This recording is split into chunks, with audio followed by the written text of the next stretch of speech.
ಯೂಟ್ಯೂಬರ್ಗೆ ಸಮೀರ್ಗೆ ಸಂಕಷ್ಟ ಕಾದಿದೆಯಾ? ನಾಳೆ ವಿಚಾರಣೆಗೆ ಹಾಜರಾಗುವಂತೆ ನೋಟಿಸ್ ಅನ್ನು ಕೊಟ್ಟಿದ್ದಾರೆ. ನಾಳೆ ವಿಚಾರಣೆಗೆ ಹಾಜರಾಗದಿದ್ರೆ ಸಂಕಷ್ಟ ಫಿಕ್ಸ್. ಈಗಾಗಲೇ ಕೋರ್ಟ್ ಕೂಡ ಅಲ್ಲಿ ಸೂಚನೆಯನ್ನ ಆದೇಶವನ್ನ ಕೊಟ್ಟಿದೆ. ಈತನಿಗೆ ನಿರೀಕ್ಷಣಾ ಜಾಮೀನು ಕೊಡುವಂತಹ ಸಂದರ್ಭದಲ್ಲಿ ಕೋರ್ಟ್ ಕೂಡ ಷರತ್ತುಗಳನ್ನ ವಿಧಿಸಿದೆ. 48 ಗಂಟೆ ಒಳಗೆ ನೀನು ತನಿಖಾಧಿಕಾರಿಯ ಮುಂದೆ ವಿಚಾರಣೆಗೆ ಹಾಜರಾಗಬೇಕು, ಆ ವಿಡಿಯೋವನ್ನ ಡಿಲೀಟ್ ಮಾಡಬಾರ್ದು, ಸಾಕ್ಷ್ಯವನ್ನ ನಾಶ ಮಾಡಬಾರ್ದು ಅಂತ ಹೇಳಿ ಈಗಾಗಲೇ ಕೋರ್ಟ್ ಕೂಡ ಷರತ್ತುಬದ್ಧ ಜಾಮೀನನ್ನ ಕೊಟ್ಟಿರುವಂತದ್ದು.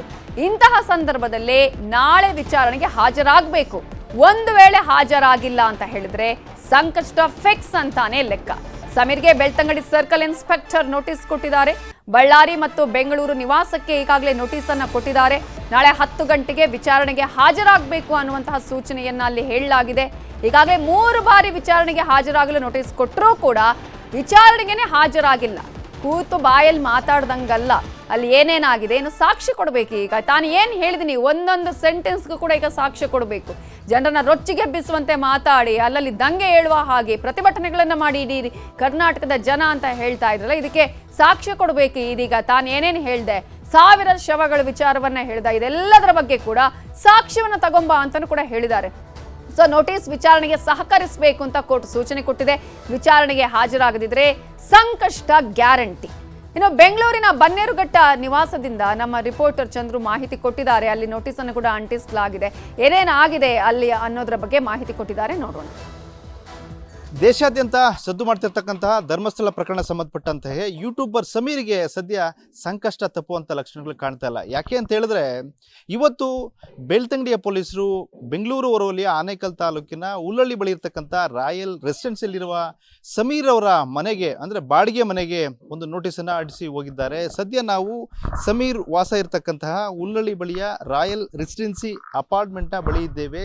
ನೀವು ದೃಶ್ಯಗಳಲ್ಲಿ ಕಾಣ್ಬೋದು, ಇದೇ ಮನೆಯಲ್ಲಿ ಸಮೀರ್ ಮತ್ತು ತನ್ನ ತಾಯಿ ಅಪ್ರೋಜಾ ವಾಸ ಇರುವಂಥದ್ದು. ಇದೇ ಮನೆಯ ಬಳಿಯೇ ಬೆಳ್ತಂಗಡಿ ಸರ್ಕಲ್ ಇನ್ಸ್ಪೆಕ್ಟರ್, ಆಯುವಾದಂಥ ಸರ್ಕಲ್ ಇನ್ಸ್ಪೆಕ್ಟರ್ ನಾಗೇಶ್ ಅವರು 3 ಬಾರಿ ನೋಟಿಸನ್ನು ಕೊಟ್ಟಿದ್ದರು.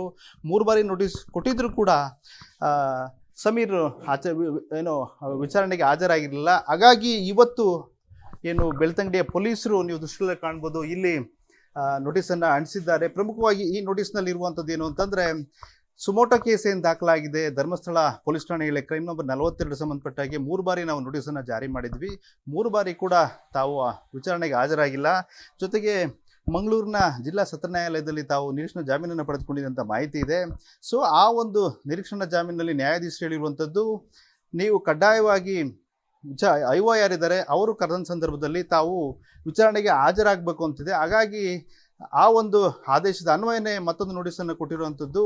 ಆ ನೋಟಿಸ್ ಪ್ರಕಾರ ದಿನಾಂಕ 24/8/2020 ಅಂದರೆ ನಾಳೆ ತಾವು ವಿಚಾರಣೆಗೆ 10 ಗಂಟೆಗೆ ಹಾಜರಾಗಬೇಕು ಅಂತ ಹೇಳಿದೆ. ಸದ್ಯ ಮನೆ ದೃಶ್ಯಗಳು ನೀವು ಕಾಣ್ಬೋದು, ಅವ್ರ ತಾಯಿ ಅಥವಾ ಯಾರೋ ಸಂಬಂಧಿಕರು ಇದ್ದಾರೆ, ಬಟ್ ಸಮೀರ್ ಅಂತೂ ಕಾಣ್ತಾ ಇಲ್ಲ. ಹಾಗಾಗಿ ಪೊಲೀಸರ ಜಾಣ ನಡೆ ಎಲ್ಲೋ ಒಂದು ಕಡೆ ಸಮೀರ್ಗೆ ಕಂಟಕ ಆಗ್ಬೋದಾ? ಯಾಕೆಂತ ಹೇಳಿದ್ರೆ, ನಾಳೆ ಏನಾದರೂ ಸಮೀರ್ ವಿಚಾರಣೆಗೆ ಹಾಜರಾಗದೇ ಇದ್ದರೆ, ನ್ಯಾಯಾಲಯದ ಆದೇಶವನ್ನು ಧಿಕ್ಕರಿಸಿದರೆ ಪೊಲೀಸರು ನ್ಯಾಯಾಲಯಕ್ಕೆ ಆಕ್ಷೇಪಣೆಯನ್ನು ಸಲ್ಲಿಸುವ ಸಾಧ್ಯತೆ ಇದೆ. ಯಾಕೆಂದರೆ ನಿರೀಕ್ಷಾ ಜಾಮೀನನ್ನು ರದ್ದು ಮಾಡಿ ಅಂತೇಳಿ ಆಗ ಸಮೀರ್ ಬಂಧನ ಆಗೋ ಸಾಧ್ಯತೆ ಇರುವಂಥದ್ದು. ಆದೂರ್ ಚಂದ್ರು, ನ್ಯೂಸ್ 18 ಆನೇಕಲ್. ಈಗ ಸುಜಾತಾ ಭಟ್ ಮನೆಯಲ್ಲಿ ಹೈ ಡ್ರಾಮಾ ನಡೀತಾ ಇದೆ ಅನ್ನುವಂಥ ಅಪ್ಡೇಟ್ ಸಿಗ್ತಾ ಇದೆ. ಬೆಂಗಳೂರಿನ ಬನಶಂಕರಿಯಲ್ಲಿದೆ ಸುಜಾತಾ ಭಟ್ ಅವರ ನಿವಾಸ. ಆತ್ಮಹತ್ಯೆ ಮಾಡಿಕೊಳ್ಳೋದಾಗಿ ಬೆದರಿಕೆ ಹಾಕ್ತಾ ಇದ್ದಾರಂತೆ. ಪೊಲೀಸರ ಮುಂದೆಯೇ ಸುಜಾತಾ ಭಟ್ ಹೈ ಡ್ರಾಮಾ ಮಾಡ್ತಾ ಇದ್ದಾರೆ. ದಿನಕ್ಕೊಂದು ಹೇಳಿಕೆ, ದಿನಕ್ಕೊಂದು ಟ್ವಿಸ್ಟ್. ಒಂದ್ಸಲ ತನ್ನ ಮಗಳು ಹೌದು ಅಂತಾರೆ, ಇಲ್ಲ ಅಂತಾರೆ, ಇದ್ದಾಳೆ ಅಂತ ಇದ್ರು, ಸತ್ತಿದ್ದಾಳೆ ಅಂತಿದ್ದಾರೆ. ಹೀಗೆ ಒಂದೊಂದು ಹೇಳಿಕೆಯನ್ನು ಕೊಡ್ತಾ ಇರುವಂತಹ ಸುಜಾತಾ ಭಟ್ ನಿನ್ನೆ ರಾತ್ರಿ ಆ ನಂತರ ಮತ್ತೆ ಅನನ್ಯ ಭಟ್ ನನ್ನ ಮಗಳೇ, ಅವಳು ಸತ್ತಿದ್ದಾಳೆ ಅಂತ ಹೇಳ್ತಾ ಇದ್ದಾರೆ. ಇವತ್ತು ನೋಟಿಸ್ ಅನ್ನು ಕೂಡ ಕೊಟ್ಟಿದ್ರು SIT ಅಧಿಕಾರಿಗಳು, ಅಲ್ಲಿ ವಿಚಾರಣೆಗೆ ಹಾಜರಾಗಬೇಕು ಅಂತ ಹೇಳಿ. ಆದ್ರೆ ಅನಾರೋಗ್ಯ ಇದೆ, ನನಗೆ ಆರೋಗ್ಯ ಸರಿ ಇಲ್ಲ ಅನ್ನುವಂಥ ಕಾರಣವನ್ನ ಕೊಟ್ಟು ನಾನು 29ನೇ ತಾರೀಕು ವಿಚಾರಣೆಗೆ ಬರ್ತೀನಿ ಅಂತ ಕೇಳಿದ್ದಾರೆ. ಆದ್ರೆ ಯಾವುದೇ ಕಾರಣಕ್ಕೂ ಸೇಫರ್ ಸೈಡ್, ಯಾಕಂದ್ರೆ ಹೇಳೋದಕ್ಕೆ ಆಗೋದಿಲ್ಲ. ಮೊನ್ನೆ ಕೂಡ ಮಾತನಾಡ್ತಾ ನಾನು ಸುಸೈಡ್ ಮಾಡ್ಕೊಳ್ತೀನಿ ಅನ್ನೋ ರೀತಿಯಲ್ಲಿ ಹೇಳಿಕೆಯನ್ನ ಕೊಡ್ತಾ ಇದ್ರು ಸುಜಾತಾ ಭಟ್ ಅವರು. ಸೊ ಯಾವುದೇ ಕಾರಣಕ್ಕೂ ರಿಸ್ಕ್ ಬೇಡ ಅಂತ ಹೇಳಿನೇ ಇದೀಗ ಸುಜಾತಾ ಭಟ್ ಅವರ ನಿವಾಸಕ್ಕೆ ಭದ್ರತೆ ಒದಗಿಸಲಾಗಿದೆ. ಜೊತೆಗೆ ಮಹಿಳಾ ಪೊಲೀಸ್ ಪೇದೆಗಳು ಕೂಡ ಅಲ್ಲಿ ಇದ್ದಾರೆ. ಏನೇ ಅಹಿತಕರ ಘಟನೆ ಆಗದ ಹಾಗೆ ನೋಡ್ಕೊಳ್ತಾ ಇದ್ದಾರೆ. ಈಗ ಅದು ಮತ್ತೊಂದು ಮಜಲನ್ನು ಕೂಡ ಪಡ್ಕೊಳ್ಬಹುದು ಅಂತ ಹೇಳಿ ಅದಕ್ಕೆ ಪೊಲೀಸರ ಮುಂದೆ ಇದೀಗ ಸುಜಾತಾ ಭಟ್ ಹೈ ಡ್ರಾಮಾ ಮಾಡ್ತಿದ್ದಾರೆ. ಸುಜಾತಾ ಭಟ್ ನಿವಾಸಕ್ಕೆ ಪೊಲೀಸ್ ಭದ್ರತೆಯನ್ನು ಒದಗಿಸಲಾಗಿದೆ. ವಿಚಾರಣೆಗೆ ಕಾಲಾವಕಾಶ ಕೇಳಿದ್ದಾರೆ ಸುಜಾತಾ ಭಟ್ ಅವರು. ಈಗ ಆಕೆಯ ಮನಸ್ಥಿತಿ ಕೂಡ ನೋಡ್ಬೇಕಾಗತ್ತೆ ನಾವಿಲ್ಲಿ. ಈಗ ಒಂದು ರೀತಿಯ ಸ್ಟ್ರೆಸ್ ಅಲ್ಲಿ ಇದ್ದ ಹಾಗೆ ಕಾಣಿಸ್ತಾ ಇದೆ.